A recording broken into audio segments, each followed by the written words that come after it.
Joining me now, Sky News senior Canberra reporter Trudy Mcintosh and our Brisbane bureau chief Adam Walters. Let's touch on the reaction today. Brought him out of his office, Jim Chalmers. All the critics out there labelling his manifesto to remake capitalism as rubbish. Got his back up. Have a listen.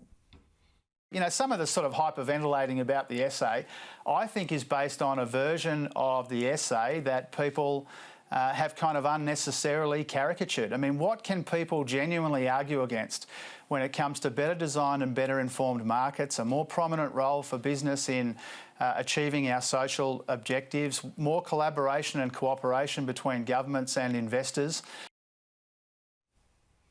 Well, clearly it's blown up in his face, but he's trying to blame everybody else for our interpretation of what he clearly wrote. But it's not an isolated few. We have the economist Stephen Hamilton in the Sydney Morning Herald, no apologist there for the Conservative side of politics, saying that his essay is an incoherent assortment of kumbaya capitalist thought bubbles.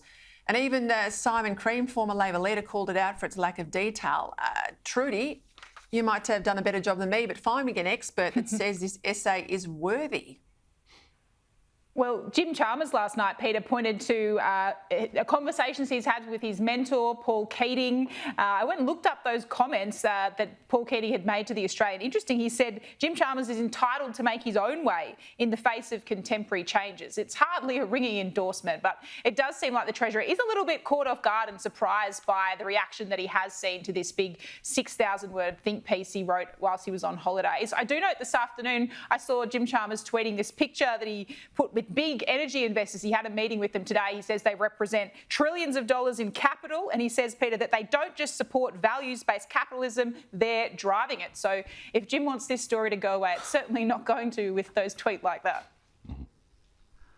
I tell you, my old life as a staffer, we would have ingested that book into a computer program and we would be using it in question time, I reckon, for the next decade.